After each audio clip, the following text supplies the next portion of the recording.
Hi guys, good morning. ఇవాళ మనం ఈ స్ట్రెంత్ ఆఫ్ మెటీరియల్స్ 2 సిలబస్ చూద్దాం ఒకసారి. ఇది బీటెక్ సెకండ్ ఇయర్ సెకండ్ సెమ్కి మనకు ఉంటుంది అనమాట. దీని క్రెడిట్స్ వచ్చేసి 3 క్రెడిట్స్ ఉన్నాయి దీనికి. నెక్స్ట్ మనకి ఇంత ముందుకు ఇది కావాలంటే ఫస్ట్ ఈ సబ్జెక్ట్ రావాలంటే మనకు కావాల్సింది స్ట్రెంత్ ఆఫ్ మెటీరియల్స్ 1 అనేది మనకి వచ్చి ఉండాలి. ఆ సిలబస్ కూడా ఒకవేళ మీకు కావాలంటే నేను చేస్తాను. కావాలన్న వాళ్ళు ఒకసారి కామెంట్ బాక్స్లో చెప్పండి నాకు ఒకసారి, నేను అది కూడా ట్రై చేస్తాను, చెప్తాను అది కూడా. దానికి ఏమేమి బుక్స్ కావాలి అవన్నీ మనం దీంట్లో చెప్పుకుందాం అనమాట. అయితే ఈ స్ట్రెంత్ ఆఫ్ మెటీరియల్స్ అనేది చాలా బేసిక్ సబ్జెక్ట్ సివిల్ వాళ్ళకి. ఈ సబ్జెక్ట్ వస్తే మనకి కనీసం స్ట్రక్చర్ అనాలైసిస్, తర్వాత స్ట్రక్చర్ అనాలైసిస్ 1, స్ట్రక్చర్ అనాలైసిస్ 2 ఇవన్నీ మనకి ఈజీ అవుతాయి అనమాట. అంటే బేసిక్స్ అనేవి పర్ఫెక్ట్గా ఉంటే మనకి స్ట్రక్చర్ అనాలైసిస్ 1, స్ట్రక్చర్ అనాలైసిస్ 2, తర్వాత స్ట్రక్చర్ ఇంజనీరింగ్ 1, స్ట్రక్చర్ ఇంజనీరింగ్ 2 ఇవన్నీ మనకి ఈజీగా అవుతుంది అనమాట. అయితే దీంట్లో మనకి ఫస్ట్ చాప్టర్ వచ్చేసి ఫస్ట్ చాప్టర్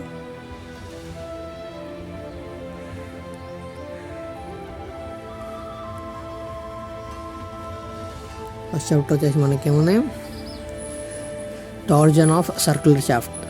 టార్జన్ అంటే ఏంటి అసలు కిందకి? ఇప్పుడు సపోజ్ మనకి ఒకటి రాడ్ ఉంది అనుకుందాం. రాడ్ అనేది ఒకదానికి ఫిక్స్ అయిపోయింది, అది ఫిక్స్ అయిపోయింది. మనం దాన్ని టర్న్ చేయడానికి టర్న్ చేస్తున్నాం అనమాట. ఇట్లా మనం దాన్ని ఇట్లా పట్టుకొని డయాగ్రామ్ వేసి ఒక్క నిమిషం.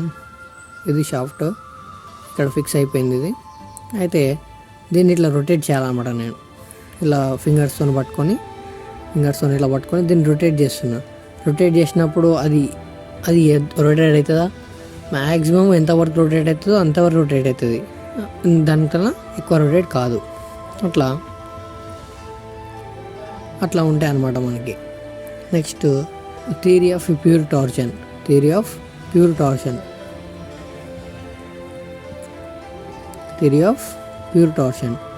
దానికి ప్యూర్ టార్జన్ అంటే ఏంటిది? టార్జన్ ఈ రెండు సేమ్ అనమాట, దాని గురించి అంత డెప్త్ అవసరం లేదు. డిరైవేషన్ ఆఫ్ టార్జన్ ఈక్వేషన్ మనకి T/J = C/Q అనే ఫార్ములా ఉంటుంది. ఆ ఫార్ములా దానికి అది డిరైవేషన్ అనమాట మనకి అది. Next assumptions made in theory of pure Tarzan. Assumptions అంటే ఏంటంటే, ఇప్పుడు ఇది రాడ్ ఉంటుంది కదా మనకి, ఈ రాడ్ అనేది ఎలా ఉంది? హోమోజీనియస్ ఉంది. Next throughout the span same లెంత్తో ఉంది, సేమ్ డయామీటర్తో ఉంది. తర్వాత ఇది ఐసోట్రోపిక్ అని అట్లా కొన్ని అజంప్షన్స్ ఉంటాయి. అజంప్షన్స్ ఒక 5 మార్క్స్కి అట్లా అడగడం జరుగుతుంది అది. నెక్స్ట్ పోలార్ సెక్షన్ మోడ్లెస్ అంటే ఏం లేదు, టార్జన్ ఉంటుంది కదా, టార్జన్కి సెక్షన్ మోడ్లెస్ అనేది ఒకటి బై జెడ్ అవుతుంది అనమాట. బై జెడ్ అయినప్పుడు పోలార్ సెక్షన్ మోడ్లెస్ దాన్ని అంటారు. T/J = polar section modulus. Next power transmitted by shafts. Power ఎట్లా ఉంటుంది? ఇప్పుడు సపోజ్ మనం షాఫ్ట్ ఉంది కదా, ఇది షాఫ్ట్ అనేది రొటేట్ అవుతూ ఉంది. సపోజ్ మీరు చిన్నప్పుడు చూసి ఉంటారు, మోటారు ఇలా ఉండి ఇక్కడ చిన్న పాయింట్లా ఉంటుంది. ఇది ఒకసారి నార్మల్గా మనం హ్యాండ్తో తిప్పినప్పుడు, ఇక్కడ ఏదైనా బల్బు కానీ ఏదైనా పెట్టినప్పుడు బ్లింక్ అవుతుంది ఇట్లా. ఇది రొటేట్ చేసినప్పుడు సపోజ్ మెకానికల్గా కానీ లేకుంటే బై హ్యాండ్ ఇట్లా తిప్పినప్పుడు ఏమవుతుంది, ఇది బ్లింక్ అవుతుంది అనమాట. అంటే పవర్ అనేది జనరేట్ అవుతుంది ఇక్కడ. ఆ జనరేట్ అయ్యేదాన్ని మనం ఇక్కడ power generated by shafts. Combined bending and Tarzan, ఇది చిన్న ఈక్వేషన్స్ ఉంటాయి. బెండింగ్ అండ్ టార్జన్ అంటే ఫార్ములాస్ ఉంటాయి అనమాట మనకి. M +, +/-T, +/-J అట్లా ఫార్ములాస్ ఉంటాయి. ఫార్ములాస్ చూసుకుంటే అయిపోతుంది. Next design of shafts according two theory of failures. ఇది ఇంపార్టెంట్. ఇది మ్యాక్సిమం అయితే ఒక క్వశ్చన్ మీద దీని మీదకి వెళ్ళి అయితే వస్తుంది, మరి చూసుకోవాలి దాన్ని.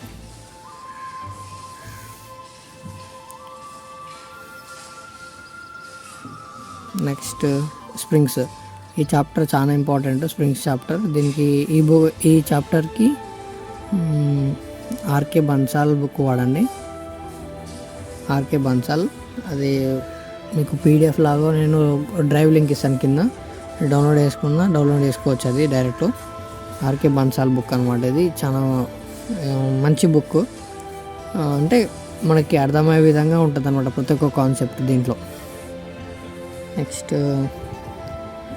స్ప్రింగ్స్, టైప్స్ ఆఫ్ స్ప్రింగ్స్, తర్వాత deflection of close and open coiled helical springs under axial pull and axial couple springs in series and parallel. Springs in series అంటే ఇట్లా ఉండి అలా సిరీస్ ఉంటాయి. మీరు ఎప్పుడన్నా ట్రాక్టర్ చూసి ఉంటారు కదా, ట్రాక్టర్ కింద ఇప్పుడు బ్యాక్ సైడ్ది లోడ్ ట్రక్ ఉంటుంది కదా, అక్కడ వీల్స్ దగ్గర ఇలా మనకి ఒకటి ఉంటుంది, డయాగ్రామ్ చూపిస్తుంది. ఇలా ఉండి మళ్ళీ ఇలా ఉండి మళ్ళీ పెద్దగా ఉంటుంది ఇంకోటి, తర్వాత ఇంకోటి పెద్దగా, ఇలా మొత్తం దీని మీద ఈ యొక్క రాడ్ మీద బేస్ అయి ఉంటుంది అనమాట. ఇది అట్లా ఇవి స్ప్రింగ్స్ అనమాట. దీన్ని లీవ్స్ స్ప్రింగ్స్ కాబట్టి కొన్ని ఉంటాయి టైప్స్ ఇంకా దాంట్లో. Next columns and studs. ఇది చాలా ఇంపార్టెంట్ టాపిక్ ఇది, కాలమ్ స్టడ్స్. దీంట్లో ఏముండదు, ఇది సపోజ్ కాలం దీని మీద లోడ్ పడ్డది. ఈ లోడ్ పడ్డప్పుడు ఈ సెంటర్లో పడుతుంది కదా లోడ్ది, ఈ కాలంకి ఈ సెంటర్లో పడుతుంది కాబట్టి ఇది బక్లింగ్ అవుతుంది అనమాట. బక్లింగ్ లోడ్ అంటారు దీన్ని. లేకుంటే క్రిప్లింగ్ లోడ్, తర్వాత క్రషింగ్ లోడ్, 4-5 పేర్లు ఉంటాయి దీనికి. సేమ్ ఒకదానికే మళ్ళీ ఒకటే దానికే 4-5 పేర్లు ఉంటాయి. Next types of columns, short columns, medium columns according to the, ఇప్పుడు ఇది ఉంది కదా మనకి లెంత్, ఈ యొక్క లెంత్ వల్ల ఈ లెంత్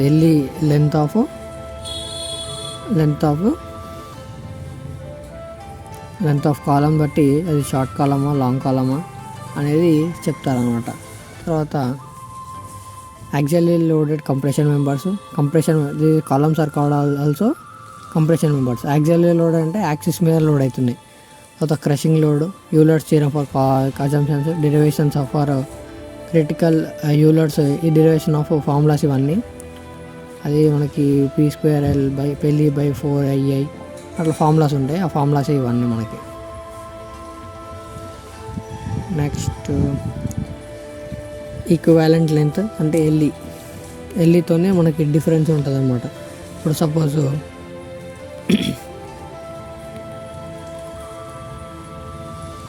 సపోజ్ మనకి ఇక్కడ కాలం ఉంది, ఇది ఫిక్స్డ్ ఉంది, ఇది ఫ్రీ ఉంది. తర్వాత ఇది ఫిక్స్డ్, ఈ 2 ఫిక్స్డ్ ఉన్నాయి. తర్వాత 2 ఫ్రీ ఉన్నాయి, 2 పిన్ జాయింట్స్ ఉన్నాయి.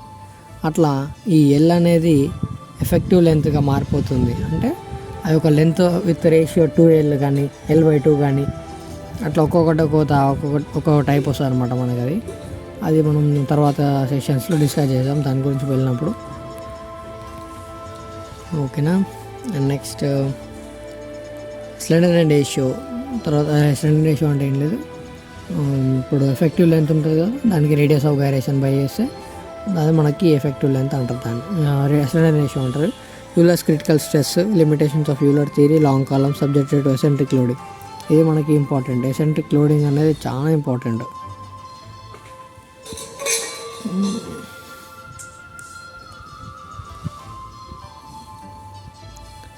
ఈ ఎసెంట్రిక్ లోడింగ్ అంటే ఏంటంటే, సపోజ్ ఇది యాక్సిస్, ఇది మనకి యాక్సిస్ అయినప్పుడు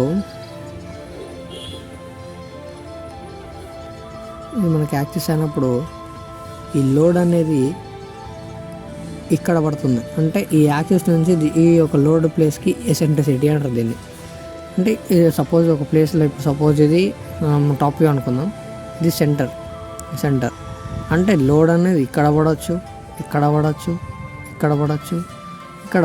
అంటే ఈ ప్రతి డిస్టెన్స్ మనం ఈ అని అనుకుంటాం. ఎసెంట్రిసిటీ అంటారు దీన్ని.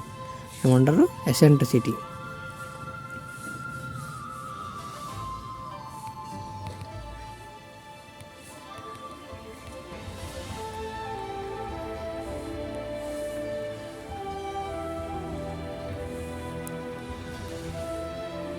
ఇది యాక్సెస్. లోడ్స్ ఇక్కడ పడవచ్చు, ఇక్కడ పడవచ్చు, ఇక్కడ పడవచ్చు, ఇక్కడ పడవచ్చు. అంటే ఈ యొక్క ఎక్స్ యాక్సిస్ నుంచి, అంటే ఈ యాక్సిస్ నుంచి ఈ లోడ్ పాయింట్ ఆఫ్ లోడ్కి యాక్సిస్ ఉంటుంది కదా, దాన్ని ఈ అంటాం, దాన్నే ఎసెంట్రిసిటీ అంటాం దాన్ని. ఓకేనా, అది ఎసెంట్రిక్ లోడ్స్ అని అవుతుంది సెకండ్ ఫార్ములా. తర్వాత ఎంపెరికల్ ఫార్ములా, తర్వాత Rankine, Gordon straight line formula, professor Perry formula, beams columns lateral load struts subject uniformly distributed. ఇది ఒకటి చిన్న ఈక్వేషన్, ఇది అది ఒక చిన్న ప్రాబ్లం అన్నమాట. ఇది చిన్న ప్రాబ్లం ఇది. Next direct and bending stresses. Direct and bending stresses చాలా ఇంపార్టెంట్. ఇది stresses under the combined action of direct loading and bending moment. Core of section అంటే ఏం లేదు, సపోజ్ ఇది రెక్టాంగిల్ సెక్షన్, దీని కోర్ ఆఫ్ సెక్షన్ ఎక్కడ ఉంటుంది, ఇక్కడ ఉంటుంది. అట్లా కొన్ని డయాగ్రామ్స్ ఉంటాయి, డయాగ్రామ్స్ తగ్గట్టు కోర్ ఆఫ్ సెక్షన్ అనేది వ్యారీ అవుతూ ఉంటుంది. Next determination of stresses in the case of retaining walls. ఇది చాలా ఇంపార్టెంట్. నెక్స్ట్ ఇది ఒకటి, దీనికి కూడా ఆర్కే బన్సాల్ బుక్, దీన్ని కూడా ఆర్కే బన్సాల్లో మనకి ఇది ఎట్లుంటుందంటే, ఈ చాప్టర్ పేరు రిటర్నింగ్ వాల్స్ అండ్ డ్యామ్స్ అని ఉంటుంది. రిటర్నింగ్ వాల్స్ అండ్ డ్యామ్స్లో ఇది మనకు తెలిసిపోతాయి. దాంట్లో మనకి రెక్టాంగిల్ డ్యామ్, తర్వాత రిటర్నింగ్ వాల్, తర్వాత ట్రెప్జాయిడ్ రిటర్నింగ్ వాల్, అట్లా కొన్ని ప్రాబ్లమ్స్ ఉంటాయి, మనం చేసుకోవచ్చు ఈజీగా. Chimneys, dams, condition for stability, overturning and sliding, stress due to direct loading and bending moment for both axis. ఇది ఓకే, మనకి అంత ఈజీ అనమాట. ఇది చాప్టర్ కూడా ఈజీ, అంత నార్మల్, అంత హెవీగా ఉండదు, అంత రిస్క్ ఉండదు దాంట్లో. Next thin seamless cylinder shells. ఇప్పుడు మనకి సిలిండర్ ఇది ఉంటుంది కదా, ఒక నిమిషము, ఇది మనకి సిలిండర్ అనుకుందాం. అయితే ఇది మనకి ఇటు సైడ్ షెల్స్ అన్నమాట. ఇది మనకి ఈ షెల్స్ ఒకటి 2-3 ఫార్ములాస్ ఉంటాయి అంతే. దీంట్లో మ్యాక్సిమం ఈ థిన్ సిలిండర్స్, థిక్ సిలిండర్స్ 2 కాంబినేషన్తోనే ఉంటాయి. అది చాలా ఈజీ అనమాట, ఈ థిన్ సిలిండర్, థిక్ సిలిండర్స్. ఇంకా హూప్ స్ట్రెంత్, తర్వాత సర్కంఫరెన్స్ స్ట్రెస్ అన్న, తర్వాత longitudinal volumetric strains, change and dia, volume, thin cylinders, thin spherical shells, ఇవి ఈజీ అనమాట. ఈ చాప్టర్ కూడా చాలా ఈజీ చాప్టర్. నెక్స్ట్ థిక్ సిలిండర్స్లో ఇది కూడా ఆర్కే బన్సాల్ వాడండి. ఆర్కే బన్సాల్ లేకుంటే మీరు డిప్లొమాకి వెళ్ళి వచ్చి డిప్లొమా బుక్స్ ఉంటాయి కదా, maybe already diploma strength of materials, ఆ బుక్స్ యూజ్ చేసిన నో ప్రాబ్లం దీనికి. Lame's theory of thick cylinders, తర్వాత derivation of Lame's formula, distribution of hoop and radial stresses across thickness, the design of thick cylinder, compound cylinder, necessary difference of radii and shrinkage. అంత ఇవన్నీ చిన్న. Next unsymmetrical bending. ఇది కొంచెం practice చేయాల్సిన విషయం ఇది. అంటే ఎందుకంటే ఇవి మనకు డయాగ్రామ్ ఉంటుంది అన్నమాట. ఆ డయాగ్రామ్తో మనం ప్రతి ఒక్క లోడ్ అనేది, ప్రతి ఒక్క దాన్ని మనం అది ఎక్కడ యాక్సెస్ వస్తుంది, మూమెంట్ ఆఫ్ ఎనర్జీ యాక్సిస్ ఏంది, ప్రిన్సిపల్ యాక్సిస్ ఏంది, మేజర్ యాక్సిస్ ఏంది, మైనర్ యాక్సిస్ ఏంది, అవన్నీ చూసుకుంటాం. Central principal axis of section, moments of inertia refer to any set of rectangle axis, stresses in beams subject to unsymmetrical bending, principal axis, resolution of bending moment into two rectangular axes through a centroid, location of neutral axis, shear center, and the introduction, shear center of for symmetrical and unsymmetrical sections, that's ILT like sections. మనకి ఇది syllabus. మీరు వాడాల్సిన బుక్కులు ఏంటంటే first వచ్చేసి RK Bansal, తర్వాత రామామృతం, తర్వాత వచ్చేసి నారాయణ్ బుక్.